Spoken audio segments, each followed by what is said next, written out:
Ever feel like your classroom is one behavior meltdown away from total chaos? Maybe you've tried a sticker chart, a Friday reward, or just crossing your fingers and hoping things settle down. I've been there too, especially in October when the honeymoon phase ends and the, oh wow, that really actually happened, begins. Welcome to Enjoy Teaching Again, the podcast for teachers who love the work but need a little spark to bring the joy back. I'm your host, Elizabeth Peterson, classroom teacher, arts integration specialist, and passionate educator of over 25 years. If you're overwhelmed by behaviors, disengaged students, and long, exhausting days, you are not alone. But together, we can turn things around and you can teach with confidence and purpose again. So locate that cold coffee of yours, find your favorite pen, I know you have one, and let's dive in. It's time to get inspired and enjoy teaching again. You became a teacher to teach, not to play whack-a-mole with behavior issues. But here we are, we're in October and there's paperwork piling up and students arguing over pencil sharpener turns, and you're asking yourself, how do I get back to that ideal classroom that I planned all summer long? And that's exactly what we're diving into today, because taking a moment to reflect on what is happening, we can talk about the 3 biggest mistakes that teachers make when they're trying to fix classroom behavior and what to do instead. All right, let's dive in to mistake number 1, which is ignoring behavior issues. Sometimes we think if we don't feed the behavior, it'll just kind of disappear. But those small disruptions, they're like that blinking warning light on the dashboard, the dummy light, as my husband calls them. And ignoring those can only lead to bigger breakdowns in the near future. It's like a number of years ago, I had a student, we'll call him Philip. He had a tendency to refuse to do work, and it became so consistent and so frustrating that I just decided to ignore him and move on with other things. But the more I ignored him, the more agitated he became, and the more he wanted to just get my attention. I would glance over at him, but then intentionally ignore him, thinking that he would just come around. And boy, was I wrong. The end of the story on one particular day is not very good. He ended up on the floor, under a desk, and slowly inching the desk all the way to the corner of the room. The sound of that desk scraping on the floor was not just irritating, but obviously so distracting to every single one of my students, and in a few other rooms as well. Needless to say, ignoring Philip's behavior was not helping the situation at all. It was giving him permission to just continue doing what he was doing. Now, Philip, he was a bit of an extreme behavior situation, and in those cases, it does take a lot of work to help those students. It's definitely something we talk about inside our group coaching calls, inside the classroom reset, but there are also those smaller behaviors from students, right? In any case, getting to them early and addressing them early and figuring out ways to support those students' needs early on is really the key here. It shows that you care, and it helps with the overall atmosphere and the culture inside your classroom as well. This is where building relationships comes in as well. Our students want to have a good relationship with their teacher, with us. They want to succeed, and they want to feel like they're making growth in our classrooms. I know sometimes it doesn't seem that way, but deep down, that is something that every student wants. So it's up to us to create that culture where they feel safe and they are able to make mistakes and grow from them, to have a bad day, but then come back refreshed and have the opportunity to try again. It can be hard sometimes, but these are the things we need to remember about all of our students. And the best news, well, it's this. If you've worked hard up front to build those relationships, then ignoring the behavior actually isn't even an option anymore. Instead, you can recognize those warning signs early and intervene before they get too bad. And that brings me to the next mistake, and that is always reacting to behavior problems.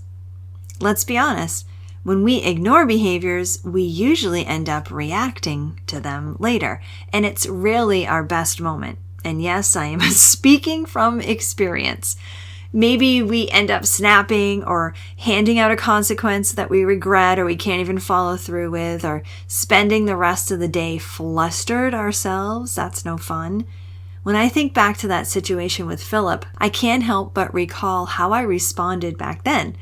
Once he had moved the desk to the outskirts of the room and completely made a scene because I hadn't intervened earlier, it was completely out of my ability to handle the situation. So I needed to call the office and ask for assistance, and the behavioral specialist, she came up and had to talk him through getting up off the floor and slowly moving to a different space in the school. And that's how I had to react to the situation. I've noticed teachers reacting to even smaller situations as well, right? The kid gets frustrated with his work and throws a pencil, and the teacher then has to go and handle the situation. Or a student blurts out something disrespectful in front of the class, and the teacher, who gets caught off guard, raises their voice in anger. Or maybe two students start bickering loudly over supplies, and then the teacher has to stop the whole lesson to separate them and re-explain the expectations. Now, these are completely normal ways to react to these different situations. However, I want you to think about this. Wouldn't it be amazing if you could actually prevent some of those situations from even happening in the first place? Especially if you have one or two students who are always at the center of a situation. And that's where proactive strategies come into play. So instead of always reacting to situations, if you build in opportunities for students to learn ahead of time how to handle their own behaviors, many of those behaviors can be avoided. I love showing teachers the set of proactive strategies that I have inside the Classroom Reset because they learn them, they explore them, they figure out which ones are going to work for their personality and also for their group of students. And then they start using them and see how it starts to slowly but surely change student behaviors. And I even find myself going back to those lessons and those resources when I have a new group of students to see, okay, what proactive strategy may work inside my classroom this year with these students. And the key to making this work is giving students explicit instruction in these strategies and then opportunities to practice them. One of my most basic of these, of course, is breathing, taking a breath when you start to feel frustration. So that skill involves understanding when you're frustrated with something. It involves recognizing that you need to do something to help yourself, and then pulling out that strategy that you've practiced in the past and being able to use it in the moment. This is absolutely something that our students need to learn and practice. And we can help them with that. And when they can learn these skills, well, it just helps everybody involved, right? It helps them, it helps you, and honestly, it helps every single other student in the classroom as well. So imagine a situation where a student gets frustrated with their math paper, breaks or throws a pencil, and then everybody's looking at that kid, which makes him feel even worse, and then you have a whole little situation to deal with. Instead, imagine that student is getting frustrated with their math work. They feel that sense of frustration, that tension inside their body. They recognize it, and they decide to put their pencil down and take a deep breath so that they can calm themselves down and then maybe pick another thing to do, like look at a neighbor and see if they can give them a hint of what to do next on their paper. When you're able to teach your students proactive strategies like this, it is a win for everyone. Okay, so we've talked about mistake number 1, which is ignoring behaviors. Mistake number 2, which is always reacting to behaviors. Mistake number 3 may seem confusing at first, okay, but hear me out. Mistake number 3 is when you actually rely on a one-off strategy. So the mistake really is about when a teacher gets thinking, okay, if I just find that right strategy or activity, it will fix my classroom. And I get it, we're bombarded with those Pinterest perfect ideas, right? The top 10 behavior hacks blog posts or the cutesy little kindness jars. They sound so promising. And when you're desperate, you'll try anything, right? But here's the truth. Random tools, they rarely solve behavior issues. At best, they'll work for a day or two, but then they just kind of fade into the background. Have you noticed that for something in your room? Be honest with yourself, because I have for sure. You're left back where you started, right? Students will still be bickering, still disengage, still throwing you some curveballs. So how do you actually get the consistent, calm classroom those one-off tricks promise to give you? Well, you don't do it with the quick fixes. You do it by embedding routines and strategies that nurture empathy, self-regulation, and teamwork every single day. And that's what creates a culture where behavior supports learning instead of sabotaging it. So let me ask you, do you want to keep thinking, I just need one more trick, or if I could just find that one little thing, and stay stuck in that exhausting cycle of hope and then try it and then disappointment?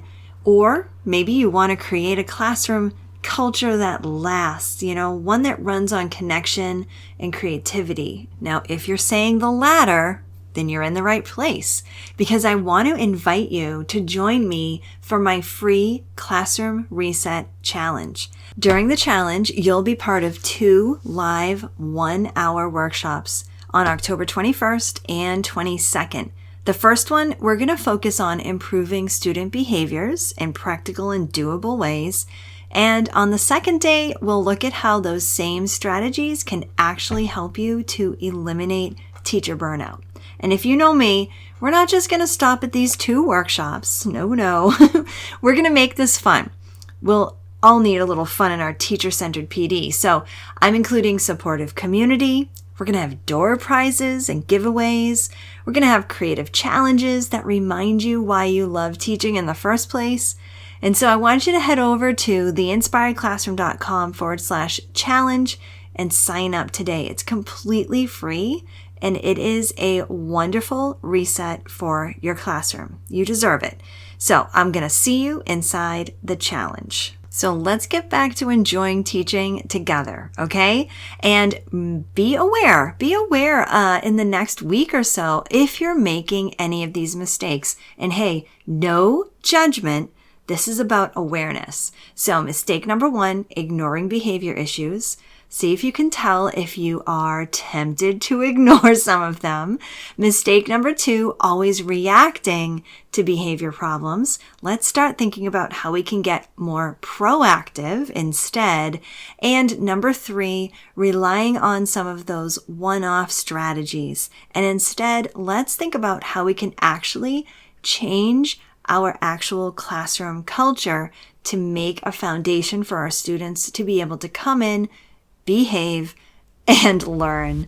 All right, I'm going to see you inside the challenge. Go sign up, theinspiredclassroom.com/challenge. I'll see you in there.